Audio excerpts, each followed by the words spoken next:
U.S. President Donald Trump has replied his detractors by praising and describing himself as a very mentally stable genius. His latest response followed the release of a bombshell book that calls into doubt his mental health. In a series of extraordinary early morning tweets, Trump said that throughout my life, my two greatest assets have been mental stability and being, really smart. I went from very successful businessman, to top TV star to President of the United States, on my first try.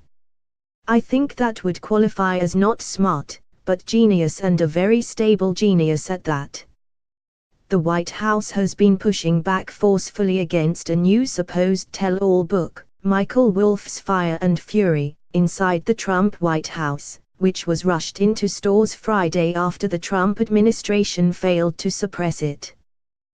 The book quickly sold out in Washington and has been the talk of the town. Trump has decried the instant bestseller as phony and full of lies as the White House issued a scorched earth dismissal of Fire and Fury along with its author and his sources. Trump's tweets came ahead of his meetings Saturday with top Republican lawmakers and cabinet members at the Camp David presidential retreat to discuss party priorities ahead of the crucial 2018 midterm elections.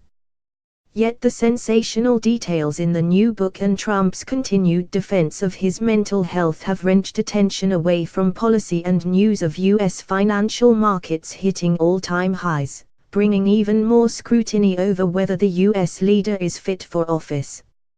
On Friday, Washington's chief diplomat was obliged to defend Trump after being asked during an interview about claims that the president has a short attention span, regularly repeats himself and refuses to read briefing notes.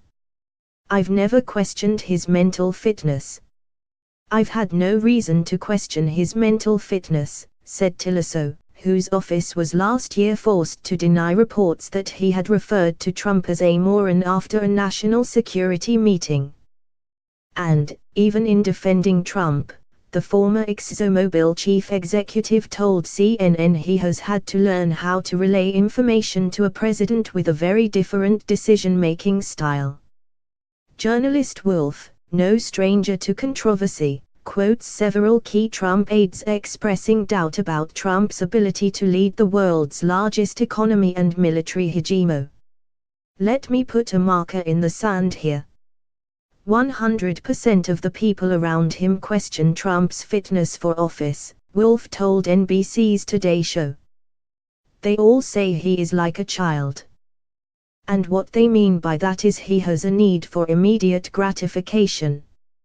It's all about him. The book includes extensive quotes from Steve Barrow, Trump's former chief strategist, who accuses Trump's eldest son Don Jr. of treasonous contacts with a creamily connected lawyer, and saying the president's daughter Ivanka, who imagines herself running for president one day, is dumb as a brick. But it is Trump himself who is cast in the most unfavorable light. The book claims that for Treasury Secretary Steve Mnuchin and former White House Chief of Staff Reese Priebus, the president was an idiot. For Chief Economic Advisor Gary Coe, he was dumb as shit. And for National Security Advisor H.R.